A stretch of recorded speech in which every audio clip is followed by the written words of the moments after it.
the Jazz, Utes, Cougars, or Aggies, these guys have got you covered. Time to eat, fellas. You're locked on to Jake Scott and Ben Anderson. 1, 2, 3, move it. On 97.5, 1280 The Zone. Powered by KSLSports.com.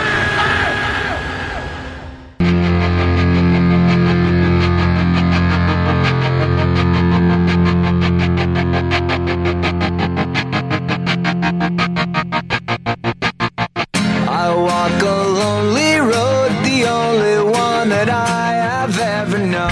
Jake and Ben, 97.5 and 1280 The Zone. We want to remind you about our friends at Homey. Finally, the way real estate should be. Full-service local agents, and you will save thousands. Homey, a better way to buy or sell. Let's get out of the Zone phone. Joining us now, of course, he makes the magic happen on Channel 5 KSL. He's getting ready to cover the Olympics. He's our friend Sam Farnsworth. What's up, Sam? What's going on, guys? We're doing well. We're curious, and we mean this with all due respect, honestly. What kind of preparations are you making for the Olympics? Like, are you getting the burner phone, the prepaid phone? Are you having to go into quarantine before? Like, there are a lot of things we've read that are suggestions for how people are going over there. Yeah, it's crazy, and it's like an ongoing, very fluid approach to the Olympic Games. There's no doubt about that. So basically, the plan, is to wipe the computer clean. Basically, so they're going to take my laptop and clone it, is what they call it, right? So that they've got an exact copy of my current setup and everything that's on there, and then totally wipe it clean and just put the bare bones minimum of what I need to operate with. And then when I get, upon returning, they would take the laptop, make sure that there's nothing on it, and maybe they would just destroy the laptop. I'm dead serious. And give me a new laptop, but whatever it is they end up doing, they take my old clone and put it back on the laptop so that there was no connections to, potentially any viruses or spyware or anything like that, right? And then the burner phone situation, a lot of people I know are just getting like those, a Walmart phone for a month or something like that. I was just going to delete most of the stuff from my phone or just put it on a cloud or something like that. So, yeah, it's crazy. All the stuff they tell us, the quarantine thing is pretty nuts, but because they have a closed-loop circuit set up, basically it's a situation where as long as you're testing negative leading up to departure date and then test negative upon arrival, you enter into their closed circuit, their bubble, and once you enter into the bubble, there's no quarantine needed. Any other person going to China to visit China would have to quarantine for 21 days before they would be allowed to go out into public. But because they've got a closed circuit and basically you have to stay within that circuit, you don't have to do the quarantine. That's kind of the agreement that I guess the Chinese government and the IOC came up with. So you won't be able to go anywhere outside of what's in that circuit, including you can go to venues, I'm sure, but that's it, right? No Great Wall for you? Yeah, no touring, no public restaurants, no public transportation. The setup they have is basically you get there. They've got NBC has hired drivers and vehicles where only, from what I understand, only 3 passengers per vehicle. And you have to take those vehicles from venue to venue or from hotel to venue. So basically only the hotel, only the NBC compound, the work center that they've got, and then the venues that you are given access to are the only places you're allowed to go. So it's, it doesn't sound that exciting, does it? Yeah, good luck with all that. We're going to talk some NFL. Sam, well, what's been the biggest surprise for you as you look to the NFL playoffs of the 4 teams that are remaining? What's been the best storyline? What have you enjoyed about it? I really enjoyed watching Joe Burrow and what he's done with Cincinnati. It's just been a lot of fun to see. And I've got some quarterback envy here, being a Broncos fan who's really struggled to figure out their quarterback situation for many years now. You see a guy like Joe Burrow come into the league, have the success that he's had early on, and then this year, he has the 500-something yard game. I think it's the third or fourth biggest passing game in history, and now he's got his team one step away from the Super Bowl. him and his connection with Jamar Chase has been just so much fun to watch. And I think any team out there that's trying to rebuild and get back to some form of a playoff contender is looking at the Bengals with some jealousy right now. And so it's pretty cool to see what they've done. And man, that Chiefs and Bills game was just something else, wasn't it? That was so much fun to watch. And again, I'm going to the quarterback situation where you've got two young quarterbacks that are probably going to be the face of the NFL for the next decade in that game. And I'm just watching all these teams thinking, gosh, what's wrong with the Broncos? Why can't they find the right fit? So, but it's just been so much fun to watch these young players really evolve into the superstars that they are and to take their teams this step. So, as we see it, and I know I've talked about this with you guys before, I had the Chiefs and the Packers. Well, the Packers are now out, and I honestly really don't care for the Chiefs. So, I think it would be a lot of fun to see a Bengals-Niners rematch from what? Was that 89 or 88, yeah. Whenever it was? That'd be a lot of fun. So, Sam, best guess, where is Aaron Rodgers playing quarterback next year? Man, my best guess is I honestly think Green Bay is probably still in the driver's seat, right? I mean, with all the drama that he's been through with that organization, to make it sound like he didn't even want to be there, and then he still found a way to be back on that roster this past season, and not only be on the roster but have an MVP caliber season and take them into the playoffs. If Green Bay finds a way to keep all the pieces he wants, and it may not be possible. I've seen the reports, that there could be maybe a Rodgers, Devontae Adams package deal out there, But if Green Bay is able, I still think Green Bay is in the driver's seat to make it happen. It just depends on what they want to do and if willing to do it.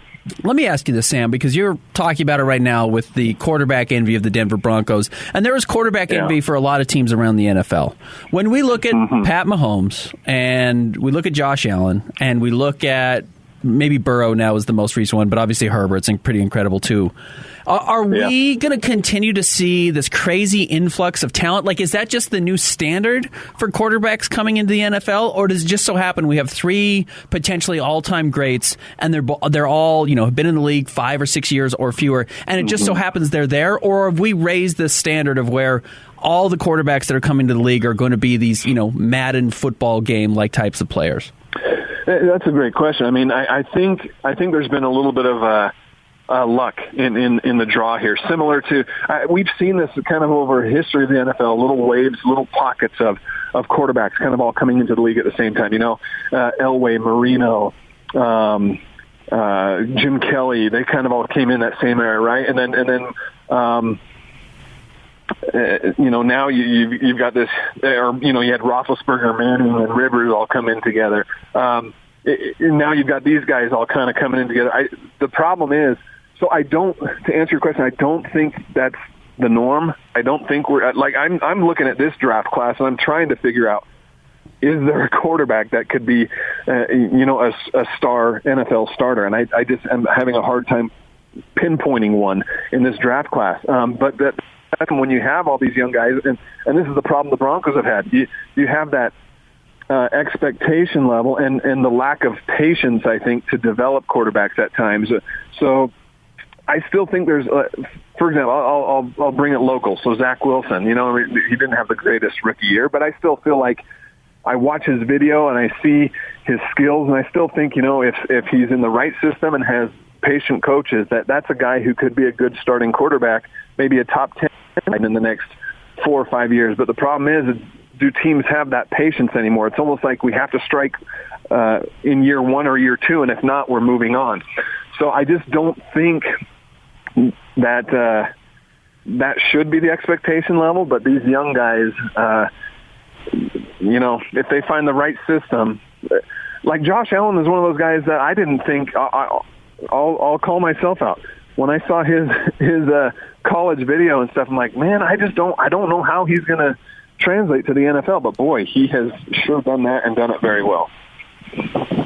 Sam, Ben and I were talking yesterday about how wide open the NBA is this year. There's really not one team like the Warriors a few years ago where you look and say, well, unless something crazy happens, they're going to win it. So with that in mind, who is the favorite to win the NBA title? Man, that's a great question because I agree with you. And that's a good thing for Jazz fans, right? That it feels like there's any team's chance. I still like the Jazz as being a contender. I wouldn't call them the favorites right now, but I still like them as being a contender. You know, I look back at the 7-8 games that they've lost, and I think in the 8 games they've lost in this recent skid, if I remember right, they've had about 6 different starting lineups, you know, for whatever the reasons, COVID, injuries, whatever. And so I think there's something to say about continuity for the Utah Jazz and the lack of it recently. But man, I thought for sure a month ago I would say, you know, I think the Warriors are back on top. I think they're the team to beat. But now, and you know, they seem like they are mortal as well. So I have a hard time saying that there's one team in particular that's the front runner right now. So I'm sorry I didn't give you a great answer there, but that's a good thing for the NBA, though. I think it's great. NBA trade deadline is 3 weeks from tomorrow. 2 weeks from tomorrow. Excuse me, it's coming up even closer than I expected. 2 weeks from tomorrow. Is this the roster we still see coming up on February 11th, or did the Jazz make a move before this? Ooh, good question. I kind of feel like if a move's made, it's going to be a deadline type move, right? I don't have a great feel on how Danny Ainge is feeling with this club since he's come over, but I kind of get the impression that he's been watching and observing and waiting, and if he's going to make a move, I just feel like it's going to be one of those deadline moves, a day or two before the deadline. So, is it going to be the roster? Gosh, it kind of feels like a change needs to be made. I just don't know what that change is quite yet. Well, Sam, thank you as always for jumping on the show and, getting ready for China and all that. Oh, I don't know if you're a Disney guy, but whatever you do, leave the Winnie the Pooh shirt at home. I'll do that. Thanks for the advice. Thanks, buddy. See ya. All right. There you go, our friend Sam Farnsworth, KSL Channel 5, getting ready to go over there to China. It's going to be an experience for him. And I'm excited for the Olympics. I mean, the Olympics itself are fun. It's a fun way for the country to get together and gather around, and we all kind of have the same rooting interests. And that's obviously getting more and more rare. So that's a fun part of the Olympics, and I'll be excited for it. What is your go-to Winter Olympic event? A lot of folks out there would say figure skating, right? Yeah, I'll probably go with skating, in all honesty. Like, I'll be tracking Nathan Chen. Like, that's going to be my big thing. I've never been a Shaun White guy, but it's also cool that he's kind of in the end of his career. He's like turned into Dirk Nowitzki or Tim Duncan-Lake, guys who you may have rooted against at one point in your career, that you get to a certain point and you're like, oh, I just love that person because they're so important. They're such a figure. They belong in the canon of certainly snowboarding. And I'm not all of that up on it, but I'm sure most people would say he's the greatest snowboarder of all time. And seeing him compete for the last time is pretty cool. I love the ski events, specifically the freestyle and the downhill. Yeah, those are the two. They're insane. Yeah, the long jump is insane, or whatever the. The aerials? No, not the air. The one that's really just, we're going to shoot you down the biggest hill. We're going to send you off the biggest jump, and you fly as long as you can and don't die when you get to the bottom. Whatever that one is. The long jump. Yeah, the ski jump. Yeah. It's amazing. It's incredible. And they're never more than I can't remember what the average is, but it's like 8 or 10 feet off the ground. Yeah. Still out there for a long time. Yeah, they're kind of fighting natural gravity, right? Like the trajectory of we're going to make the hill just steep enough that as they fall, the hill falls with them, and so then they land. The aerials would be the one that scare me because they're legitimately going 50 feet off the ground. Yes, and going from the moguls right into the freestyle is the single stupidest thing. Or the aerial jumps is and then back to the moguls. Yeah, here's what we need you to do: take these knees to your face, up to your chin, for 20 seconds, and then give me a double full spin, double backflip, land it. By the way, you landed on a mogul, and you have to get go right back to it. It's amazing. I went to the freestyle skiing in 2002 when it was here. It was up at Deer Valley, and it was awesome. Oh, you can go and watch. Fun. It really is amazing that on any given day you can go up to the Olympic or the Olympic kind of museum that they have up there. The Olympic Park? The Olympic Park. And you can see some of the greatest athletes on Earth just like jumping into the pool. Oh, yeah. We just practicing. They do a show during the summers up there. We went to it twice this past summer. It was great. But it's one of the Flying Aces. It's one of the great training facilities that's available. And it's just out there. Like, we have all these incredible facilities right in our backyard. You know they keep that pool ice cold? Sweet. Thanks for doing that. You could at least give them some warm water. Yeah. Come on. Make it ice cold. It's sunny out. Yeah. All right. Big thanks to Sam for jumping on. What's your go-to summer Olympic event? Honestly, I've loved that this is the best part of the Olympics for me, is it allows you just to be a front runner, right? Like, when we have a good bobsledder, the country's going to rally behind whoever the bobsledder is this year. When we don't have Nathan Chen, nobody cares about men's ice skating.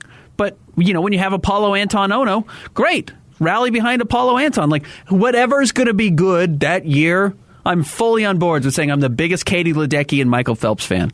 And when they don't swim out there, I'm going to say, swimming's not even that big of it's not even that big of a thing. When we had the incredible men's gymnastics team a few years ago, or you have Simone Biles or whatever it is, easy to rally. When they don't, I don't care about it. And I get to pick and choose that. So every you're 4 about years. the athletes. I'm more about the events, I'd say. I'm not a diehard events guy. I don't think about it that way. No, I'm way more shallow than you are. But we knew that. Well, yeah, we did. We knew I was way more shallow than you. Correct. Megan, you an Olympian? You you a fan of the Olympics?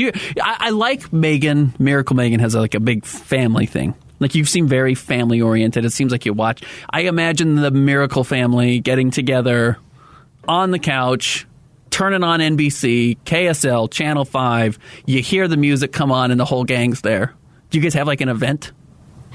Maybe during the opening ceremonies. Okay. But you guys gather and watch. Yeah. You read that way to me. The family feels that way, which is fun. That is a thing that, I remember watching it with my parents growing up. I'm going to make my kids sit and watch it. I'm going to torture my kids, make them watch the Olympics this year. They're not that interested. They don't want to watch it, you're going to make them. Yeah. You're going to beat some America into them. I don't think that's how you get them to like it, by making them. Yeah. Life's tough. All right. Stay tuned. Tough love. Do we have any word on Jazz Sound? We were hoping maybe we can get some Jazz Sound coming up here in the 11 o'clock hour. We're still waiting. They haven't started. Still waiting. So potentially get you some Jazz Sound next. Stay tuned. Jake and Ben, 97.5 and 1280 The Zone. Yeah. What time is it? It's 1:30 and time to talk Utah Jazz. Oh, Donovan! This is your Jazz at 30 update. Ring the 30-point bell. Time for a Jazz update here on Jake and Ben, 97.5 and 1280 The Zone. Here is Daniel House talking about this Jazz as a team and a franchise embracing him. I love everyone here. I mean, they welcome me with open arms, accepted me. No one has ever turned me down. They always ask me if I need anything. They're always making me comfortable. So especially being a guy that's been accustomed to a certain way for years and then come over here and be welcomed with loving arms, it makes you really enjoy the process and everything. So that's why I feel like the staff, the organization, they just do an unbelievable job just to make sure that every player on this roster have whatever they need, whenever they need, and so much more. This Jazz update is brought to you by 5-Star Painting. Refresh the inside or outside of your home with a 5-star experience with 5-Star Painting. They've got the time, skills, and tools. 5starpainting.com.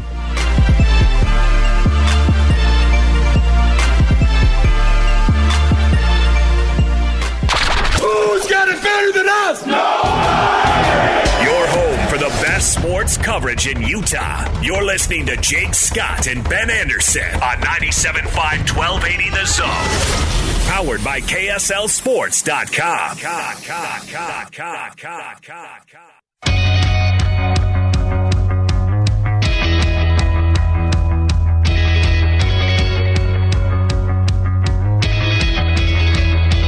Jake and Ben, 97.5 and 1280 The Zone. Speaking of strawberry and banana smoothies, if we were on a sales call yesterday, we need to start pitching like smoothie companies that'll deliver a smoothie. We get Little Caesars on Jazz nights. You guys always have a little Caesars set up here. We need a smoothie company. We need somebody to come in and deliver us something green, some red every once in a while. I agree. I'd take that. Let's get a little that healthy done. lunch. Yeah. Let's get a smoothie company. You're on board. You're listening right now. You know a smoothie guy. We want to be the face of your smoothies. Is Zuka juice still a thing? No, that's been gone for 22 years. Do you remember Zuka juice? Zuka, yeah. Well, it was like Zuka was pre-Jamba, right? Yeah, Jamba bought out Zuka. So I don't know if it was this way. I was in high school in the Zuka juice era, and you know the stuff that becomes stupidly trendy in high school that you eventually just look back on and go, God, that was the stupidest thing ever. Carrying around a Zuka juice cup was a thing. Oh man, rolling into my journalism class 15 minutes late with a 84-ounce Zuka juice that is really 80% ice cream was a thing. You're 100% right. That was a status symbol. Oh, you don't have a Zuka juice in your hand? And to be fair, they were $11.50. They were really expensive in high school. Who could afford it? But that was the thing. No, there's just water in here. I can't afford to throw away the styrofoam cup. I keep the same Zuka juice cup and just walk afford around. it. Hey. I don't know, those dumb trends that hit school that you just look at like. But when you're going through it, you're like, Mom, we have got to get to Zuka juice. I'm going to save the cup so I can walk around in the hall with I've got this weird dynamic that you're not there yet, but you will get there. I don't let my kids have a TikTok. They don't have social media. I have a 9-year-old, but he doesn't have a phone or anything. So he doesn't have a social media presence, nor does he need to. But he will play some online video games. And I will see things trickle down from TikTok that I probably catch because I'm a middle-aged person. I probably catch TikTok trends like 2 weeks after they were actually popular. Okay. But they kind of finally make it into my goofy little algorithm that I have not curated at all. Right. But I will get a taste of it. And if once I get it, my son will inevitably start like talking to his friends, and I'll hear him say something like 4 days later that I just learned about. So I'm about the same level of social coolness that your average third grader is, and like what they're talking about with recess as far as like pop culture references. And you will get there. You've got a 4-year-old, 4-year-old, 5? 4, almost 5, but 4, yeah. My 6-year-old doesn't have it yet. She doesn't. Her friends are not quite on the social media, but there are enough 9-year-olds apparently out there that are browsing TikTok that my son is getting them at about the same rate I am now. And you'll get that, and that's an interesting development when you realize you've lost total control of the people in your life. See, I think from a technological standpoint, and this is just a theory here, so let me know if you think this is way off. But when it comes to raising my children, I think I'm going to raise them with the same amount of technological ability that I had at their age. Okay. I think that's probably a good rule Cell of thumb. phone? Absolutely not. If you can find a pager, knock yourself right out. My son will get his first cell phone when he's 20 years old, the same way I think I was. When I got my first cell phone, honestly, I think I was 21, maybe? Yeah. That feels about right. I was even a little bit late for my people, but I moved out of my parents' house, and my mom was like, you don't have a phone at your house, so take mine, you little bozo, and you can have it. And she gave it to me. So that's what I'm feeling. Like, you want to get online? Well, if you can find an AOL account, sure. Right. Yeah. But until you do. Right. I didn't have a Twitter account until I was 17. So my son, 8 years until you can jump on Twitter. I didn't have a laptop. I was probably like 24. I didn't have a laptop until I graduated college. Right. So that's the way I'm going. If it was around when I was your age, sure. Did you have a car when you were 16? Yes. Because I got, of course, my dad's old one, and he bought a new car. You know, nice how that works. But I did crash it like 30 days into having it, so it's tough. That was an interesting experience. Are we going to play some jazz sound? Is he not wrapped yet? We're still waiting. It's over. Okay, no problem. All right, we'll get to it here. I think it's only Trent Forrest, so. And I love Trent Forrest. I've told you Trent Forrest is my favorite player on the Jazz right now. Jeez, Ben. I'll admit my bias. Trent Forrest is my favorite storyline right now on the Jazz right now. He's been my favorite player to cover so far this year. So I'm happy to listen to Trent Forrest. It's only Trent Forrest. But it's not like Donovan Mitchell's back from concussions and talking about how he's missed, this will be his 5th game, then he misses tonight. I think he got hurt last Monday, missed the Wednesday game, Friday game, Sunday, Monday, and missing again today. So that's a long time for a concussion. That's scary, though, because, he had one at this point last year as well. And is now having to come back and fight through it again. And it's probably good for him. It's not the ideal rest. No one wants to have a concussion. I'm sure that's not enjoyable sleep or, downtime, but hopefully it helps his body towards the end of the year. Are you not supposed to sleep with a actually, in fact, I think it's changed. Don't allow me to play doctor on the air, but I remember talking to concussion doctors quite a bit at one of our jobs because CTE was just so popular. Right. That we would talk to a doctor all the time, and they said, actually one of the new things is give that brain as much rest as possible.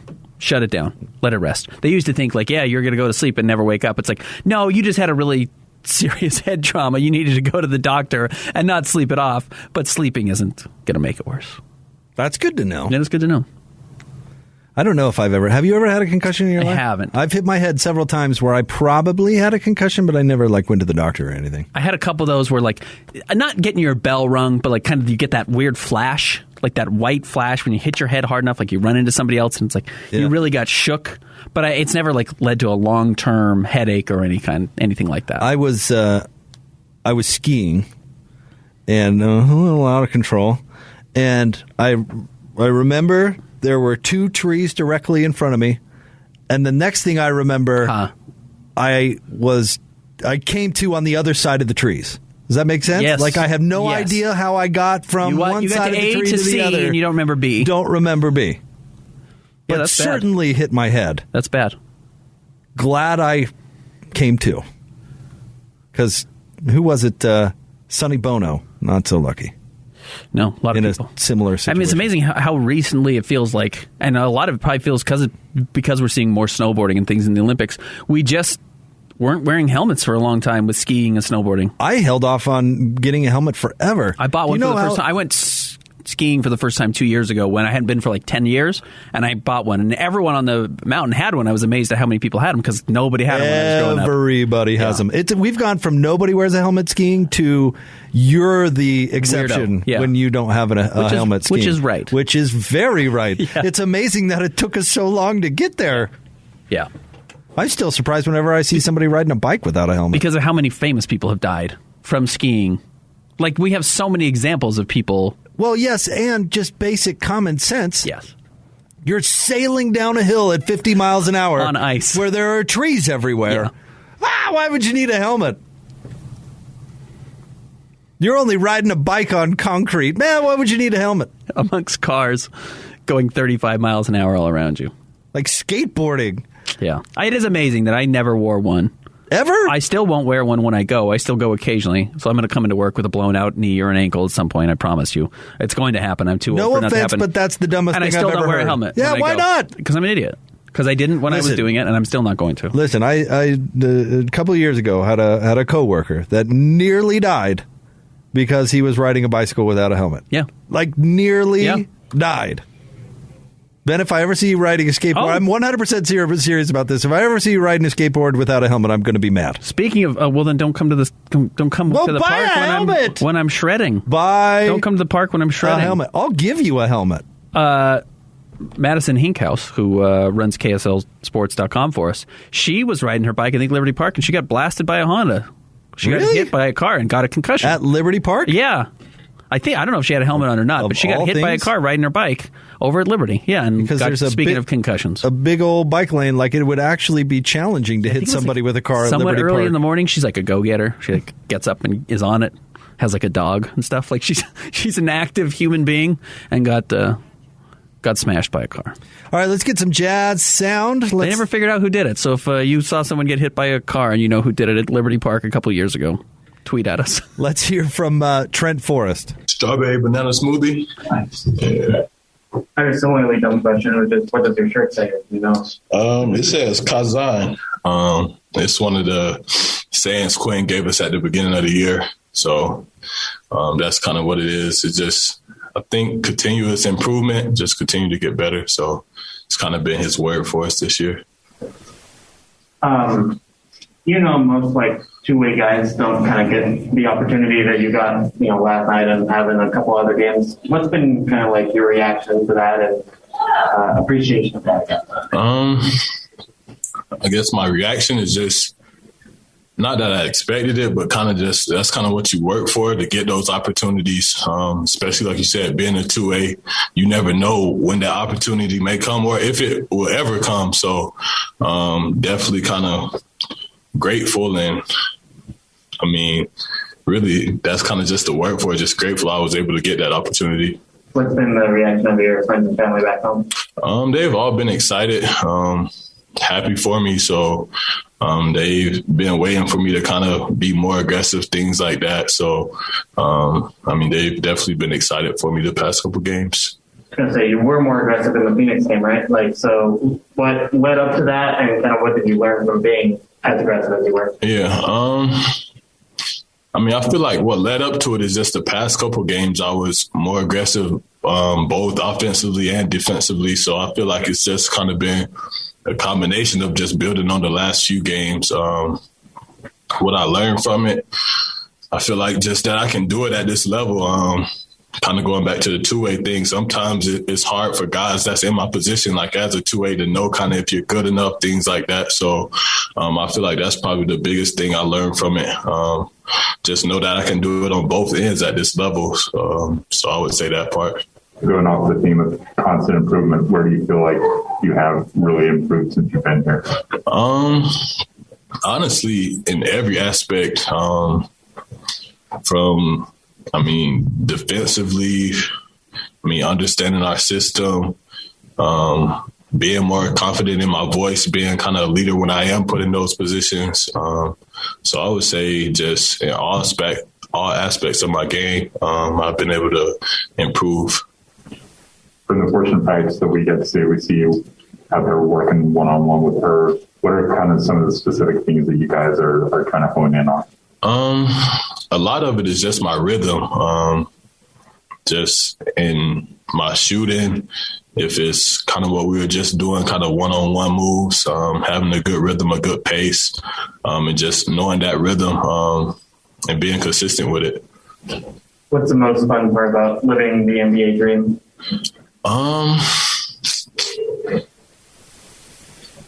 I don't even know, honestly. For me, it's just crazy. Being here and being from kind of where I'm from. So just being around these guys every day to being on the road, seeing different players. So for me, it's like you said, it's a dream of mine. So, I'm still kind of amazed at it every day, just being able to come in and be around the people that I'm around. We were talking to Jared after the Phoenix game. He, hit a three over Chris Paul, and it was like, that was a big moment for me. He grew up in New Orleans. Like, do you still have those moments where it's like, oh my goodness, I'm playing against Chris Paul, I'm playing against these guys that, I grew up watching it? Nah, definitely. It's kind of going back to our golden, like when I got the dunk, like during the game, I didn't think like that Steph was guarding me, but going back and watching it and talking to my family and friends, they were like, like Steph was guarding you and things like that. And then you do think about it and you're like I remember him hitting the shots over OKC in Game 6, like stuff like that. So it's definitely kind of surreal when you go back and think about it. There you go, Trent Forrest, who I agree with you, Ben. I think he is a great story. I think he's playing great basketball for the Jazz, and he's a blueprint to how you play for Quinn Snyder, how you play your way onto the roster by playing defense. Did you know that Trent is his middle name? Oh, really? What's Trent's first name? You want to take a guess? What feels like a good first name? Lazarus. Close. Right first letter. Huh. But no, not Lazarus. What is it? Landon. Landon? I like Trent better. Landon Trent Forrest. Landon Forrest. That's a good handle. Landon Trent Forrest? Yeah. It's got a nice ring to it. Land and Forest. You know what I'm saying? Mm-hmm. Mm-hmm. It's like a outdoor thing. I wish his first name was Desert. Isn't his cousin? Who's his cousin? Steve Forrest. His cousin's in the NBA. Damian Lee. Carl Forrest. Yeah. Damian Lee is his cousin? I believe so. Wow. All right, stay tuned. Wrapping up Jake and Ben coming up next. 97.5 and 1280 The Zone. The sports you love. The teams you can't live without. Get a sense of urgency! This is Jake Scott and Ben Anderson on 97.5 1280 The Zone. Powered by KSLSports.com.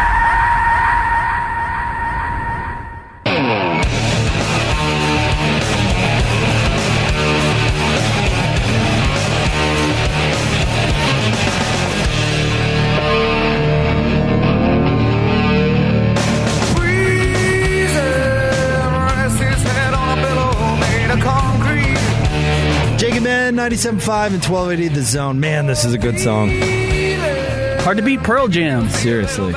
I want to remind you about our friends at Built Bar, whether it's double chocolate, peanut butter brownie, cherry barcia, or salted caramel. Enjoy a Built Bar, 100% real chocolate, 100% real delicious. Order yours today at Built.com and save 10% off your order by using promo code ZONE at checkout. That's Built Bar. I do like randomly that Quinn Snyder and Larry Kraskowiak are friends with people from Pearl Jam, and it's not connected to one another at all. I didn't know Coach Snyder. I knew the Larry Kraskowiak was. Quinn grew up with one of the guys. Oh, well, Seattle. Yeah, that makes a bunch of sense. So he's like a Pearl Jam Were dude. you grunge, Ben? I missed it a little bit. No, so like my first cool 90s band, which I quickly learned was not apparently a cool band, people did not like them, was the Smashing Pumpkins. People didn't like the Smashing Pumpkins? People loved them. About? People loved them, but they weren't like Nirvana, Pearl Jam, grunge. They were kind of that next. We figured out a way to really popularize this music and be like big time alt 90s rock. Like they were the face of alternative 90s rock for probably 4 or 5 years, but it wasn't like that first cool wave of my understanding of it that included Nirvana and Pearl Jam, etc. You did not grow up in Sandy. I actually didn't either. But did you know of Top Hat Music? Yeah, of course. During the height of Smashing Pumpkins thing, reign, whatever you want to call it, like when Tonight was at its... They played Top Hat Music. Oh, that's hilarious. They just came to Utah, went to Top Hat, and played. That's amazing. Amazing. And I think there's probably more... Some examples of that still happening, but certainly not as many as it felt like when we were younger. Was Billy Corgan on Small Wonder? What's Small Wonder? I don't even know what that is. You've never heard this before? No. Small Wonder is a really horrible television show. Yes. People thought he was the kid on the old TV show. The brother. Jerry Superan, who looks a little bit like Billy Corgan. Right, and it wasn't. You're right, but it does look like him.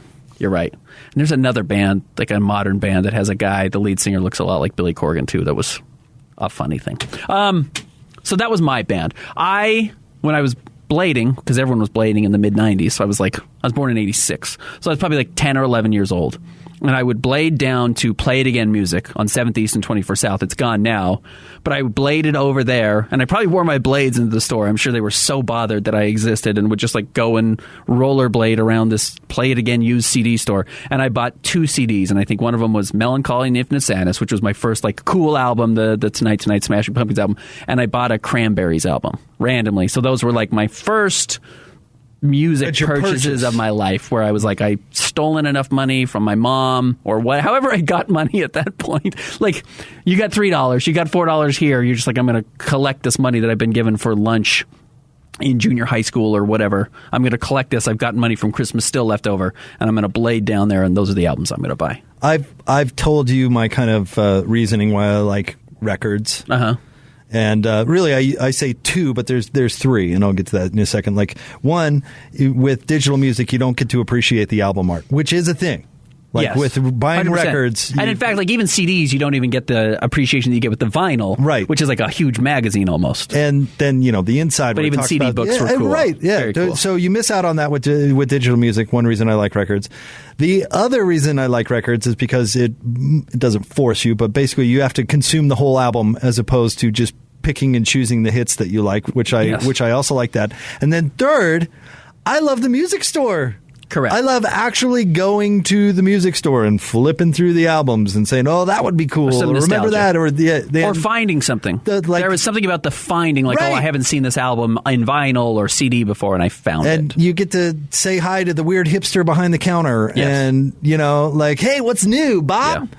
And I feel bad for the younger generation that they're not going to grow up with that. They're going to grow up with just selecting the hit that they like online, never knowing an album cover, and never going to Top Hat Music to hang out with the cool kids. High Fidelity. Yeah, exactly. High Fidelity. Right. High Fidelity. Yeah, great movie. It is the... There was, and it's why people like antiquing. It's like why people like going to the DI and like looking for stuff. There is something about the find, which I remember going to whatever it was. There was one also on 7th East and 21st South, Kitty Corner, where like the candy store is now, and I can't remember what the store was. It wasn't Circuit City, but there was like a CD shop. Oh, not Sam and Goody. And it's not FYE. It's FYE now. It was even before that. Yeah, Media Play or something. Whatever it was. And I remember like digging through it. and being like, I found a Daft Punk CD in like 1998 before they were doing like Kanye stuff. And I remember being like, I've seen this video on The Box. You remember The Box? Yes, Channel 58. I do. So I remember The Box, and I was like, well, I'm going to get this album because CDs were, $9 or $12 or whatever, and that was like how much we had gotten in a gift card there. And I remember, yes, the find of being like, I recognize this album cover. I want to get that. You're right. And having pure access to everything all the time, well, it's actually good, and freedom of information is all great. Access to art, music, etc. is really amazing.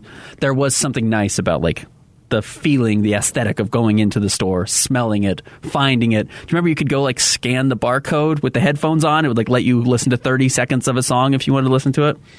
There's some fun parts of our life. The Box. Box was good. Were you ever mean to a friend when you go over to their house and request like 5 songs, and then you hear a month later when his parents get his phone bill? I remember calling my mom while she was at work. She was a hairdresser, and begging her, like, can I request this song? It's $1.99. I've got to hear this song. And I don't know what it was. I've got to get this Sir Mix-a-Lot video. I would have the VHS tape ready for when it would come on, and I would record it. And then I would honestly write down the lyrics. I was a dweeb. No question about it. I was a dork. All right, want to remind you about the Hot Tub Factory Outlet. Come join Unrivaled tomorrow from 3 to 6 at the Hot Tub Factory Outlet in Draper next to Cowabunga Bay, 1201 Factory Outlet Suite. Ben, I will see you tonight, buddy. We got a late one. Late game. Jazz Suns. Should be, well, I don't know if it's going to be a good game. No Rudy, no Donovan, although the Jazz played him tough on Monday, so we'll see how it goes. I bet they don't play as well tonight. You think? Second time around, they're going to want to put the Jazz away and make a point. Yeah, they're going to want to make a point against the Jazz tonight, even though they don't have their 2 best players. We will talk to you tomorrow. Jake and Ben, 97.5 and 1280 The Zone. Thanks, Megan.